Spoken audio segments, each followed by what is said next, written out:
O sea, podría ser mínimamente honrosa su salida, pero es que de esta manera, pretendiendo tener razón y justificando hechos y distinguiendo víctimas buenas y víctimas malas, o sea, todo esto lo que hace es levantar un poco de nuevo la memoria y el recuerdo que hemos tenido todos y ver que eran eso, que eran asesinos, criminales, con un nivel intelectual muy bajo y con una inteligencia que lo han demostrado incluso en el último momento. Utilizo ahí la frase de Contador Acero que, bueno, hablan del manifiesto que se presentó por parte de víctimas intelectuales. ¿Podría ser lo que están buscando, poner el Contador Acero? Ya, pero es que ¿sabes lo que pasa? Es que han sido 853 muertos, han sido casi 6.400 heridos, han sido 79 secuestrados.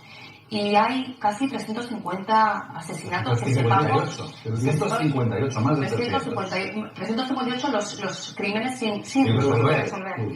Y poner el Contador Acero, a ver, yo estoy de acuerdo con que probablemente haya que pasar página, pero sin ceder ni un milímetro, que es lo que decía. ¿Pero qué significa pasar página? Bueno, intentar volver a la normalidad, por supuesto. O sea, lo que no podemos hacer es olvidar. De hecho, creo que lo que hay que hacer es explicar en las escuelas, en los colegios, en las universidades, lo que ha sido ETA y lo que ha supuesto ETA y cómo el Estado democrático ha conseguido derrotar a una organización que tenía coartadas absolutamente todas las libertades y que nos tenía atenazados en el miedo, porque nosotros que hemos cubierto la etapa dura, la etapa del tiro en la nuca, la etapa del atentado, todos los días había un asesinato. Creo que solamente hay un día del año, que es el 11 de noviembre, que es el Día de la Memoria Histórica, en el que no ha habido un asesinato de ETA. Eso es muy duro y eso yo creo que hay que recordarlo de alguna manera siempre. E insisto, mientras no haya una resolución de esos crímenes sin resolver, mientras no haya un perdón explícito, una petición de perdón explícita a todas las víctimas, de alguna manera esto no puede perdonarse nunca. De alguna manera aquí lo que se necesita... Pero las víctimas hablan de perdón porque el perdón les ayuda a ellos a superar eso. Eso es probablemente sean herramientas muy lícitas, porque cada una de las víctimas, dependiendo de las víctimas que no perdonan, hay víctimas que no pueden, hay otras como Irene Villa que sí, pero son herramientas muy lícitas. Lo diré ahora, habla de perdón, pero no habla de olvido. Sí, es que son dos cosas muy distintas. Esto es que a mí me suena mal, fíjate lo de pasar página. Pasar página es cuando, bueno, pues uno intenta pelillos a la mar, ¿no? No, sé que no iba por ahí lo que has dicho, pero algunos sí que lo quieren utilizar, en el sentido de vamos a olvidar una nueva etapa, ya no se mata, ya no hay un tiro en la nuca. No, señores, esto no ha sido entre dos iguales. Aquí ha habido unos verdugos, unos asesinos. No es una banda terrorista, no es una banda de asesinos terroristas. Y ha habido unas víctimas en primer nivel y luego toda una sociedad que aguantó años de plomo. Ojo, los que quieren reescribir la historia. Hablabas antes de memoria histórica. Ahora se habla mucho de memoria histórica.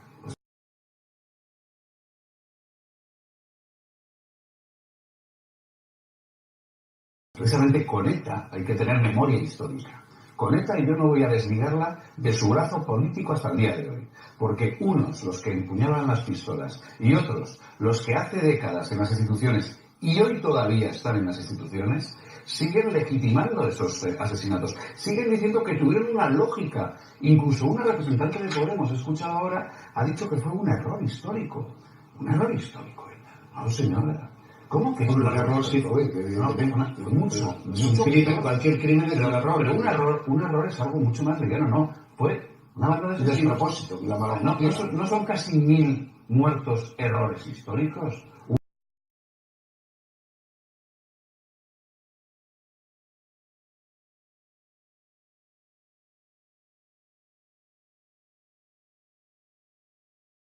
Una intencionalidad.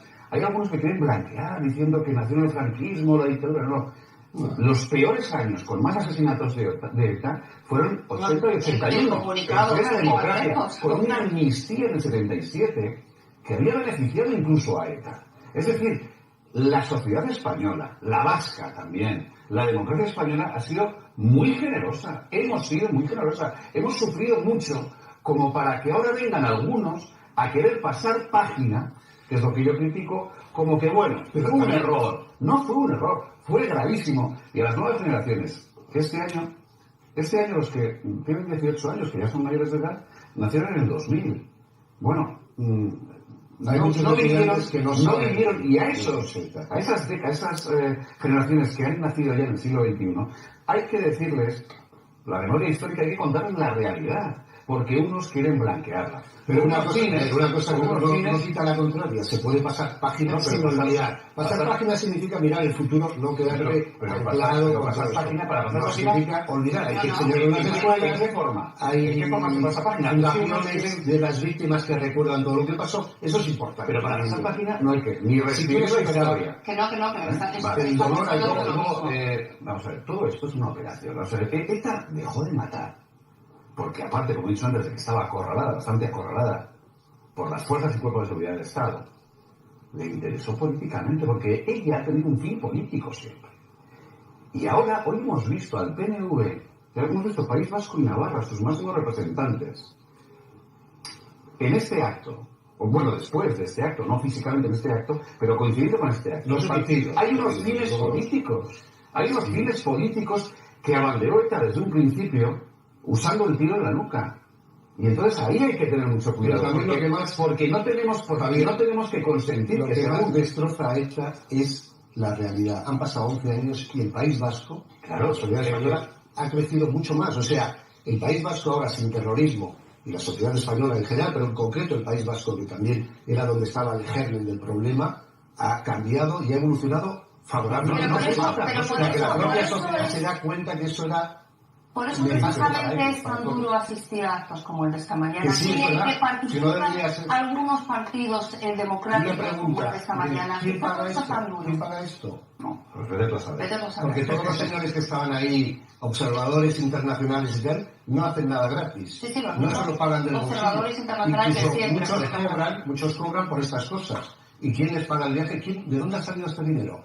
¿ETA sigue teniendo dinero? ¿Sigue financiando? Pues que lo den para sufragar el dolor de las víctimas. O sea, ¿de dónde sale este dinero? Es decir, que habría que investigar todas estas cosas. Pero tú que hablabas en el País Vasco, evidentemente, no se mata, y en España, que se mató mucho en el resto de España también. No se mata, de acuerdo, no se secuestra. Ya no hay que ir con guardaespaldas y mirando un coche. Pero tú hablas de una situación normal en un pequeño pueblo de Guipúzcoa, cuando se habla tanto de la derrota de ETA. No, eso tardará. ¿Quiénes están sacando años? Eso que se ¿quiénes sacan pecho? ¿Y quiénes siguen teniendo problemas, incluso de libertad de expresión de sus ideas en pequeños pueblos del País Vasco? Los derrotados normalmente se nota porque están cohibidos. Y en cambio, los que dicen que están derrotados, dicen algunos que están derrotados, en la sociedad vasca, en muchos sitios, siguen sacando pecho. Sí, se les hace homenaje cuando salen de la calle. Exactamente. Entonces, eso es lo que no es pasar página. Hay cosas que se metabolizan de una manera más lenta, y es verdad que todavía hay zonas del País Vasco y de Navarra donde hay muchas ideas enraizadas y donde todavía es complicado. Hay víctimas, introduzco este dato, estuvo aquí Paga Fortundúa, que hablaba de lo de Alsasua como Alsasua sin ir más lejos. Podemos discutir que es Alsasua, si es terrorismo o no, durante horas, pero evidentemente lo que es indiscutible es que hay zonas en el País Vasco y en Navarra donde todavía a las fuerzas de seguridad, a la policía y a la Guardia Civil se las sigue viendo como auténticos enemigos, donde no se pueden entrar en determinados barrios o en determinados bares sin que les insulten o sin que, lo hemos visto, sin que les ataquen. Y eso es verdad que tardará un tiempo en normalizarse, en metabolizarse, y además eso tendrá que ser pues esfuerzo de todos. Probablemente con el tiempo pues se termine pasándose página, Javier, si me permites, aunque insisto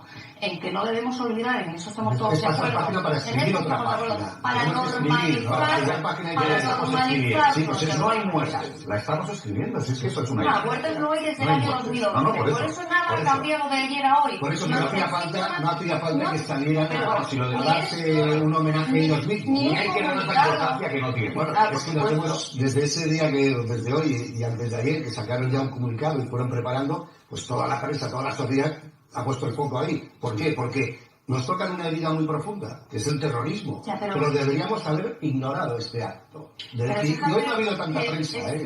Es más duro cuando se hizo el anuncio de que se iba a hacer el anuncio del anuncio, hace una semana, 10 días, se habló incluso de que se iba a pedir perdón a las víctimas. Es que no ha habido ni una palabra para sí, bueno, el otro día, pero marcando diferencia. No ha habido nada que haga una referencia a pedir perdón. No, sí que hubo, no, el otro día, a peor. O sea, es que hubo un comunicado, que yo vuelvo a decir, que son despreciables, que yo creo que no hay que analizar, porque son una banda de asesinos como los analizamos, que les damos quizás demasiada importancia, pero es que encima, en ese comunicado, había unas víctimas lógicas, que fueron lógicas, y otras que, bueno, fueron daños colaterales. Sí, víctimas es que hicieron distinción entre ellas, y algunas, que es lo que digo yo desde el minuto 1 en esta tertulia, algunas formaban parte de la lógica. Es decir, esas víctimas siguen justificándolas. Y eso es inadmisible. La mentalidad del asesino siempre es oscura y confusa. ¿Cómo valoráis las declaraciones que hizo la ministra francesa, en el que pues habló de la colaboración, tal vez también un poco simbólico, que haya sido precisamente en Francia donde se haya hecho esta escenificación ahí? Bueno, en Francia yo creo que ha tenido dos papeles, antes y después de Parot, ¿no? Es verdad que durante mucho tiempo Francia fue un coladero de terroristas que iban directamente a jugar al mus después de cometer un atentado o de cometer un asesinato. Yo creo que eso cambió en los últimos tiempos, y es verdad que se ha producido un canal de colaboración con el Estado francés que ha permitido muchas detenciones de terroristas. Yo creo que eso ha cambiado, y se ha demostrado también un poco en la escenificación que hemos vivido hoy, ¿no? Donde los asesores internacionales, por llamarlos de alguna manera, insistían en que ETA ha hecho mucho más de lo que ha hecho el gobierno español, el Estado español y el Estado francés. Bueno, pues tenemos ya a Irene Villa preparada. Irene, muy buenas tardes. Hola, muy buenas tardes. Sabemos, si yo permite, que por la confianza que tenemos, que tienes la casa llena de niños y dices, espero que no se cuele ninguno. No pasaría nada, Irene. La verdad que la vida al final triunfa, y es verdad que, pues fíjate, viendo a estos niños, de verdad que es el dolor que siento hoy al recordar a las víctimas, que eso es algo que os agradezco a los medios de comunicación, que estéis insistiendo muchísimo en trasladar el apoyo social a todos los que han sufrido el terrorismo durante tantísimos años, porque yo no dejo de pensar en otros críos de la edad de mis hijos, pues que no pueden jugar con sus abuelos, porque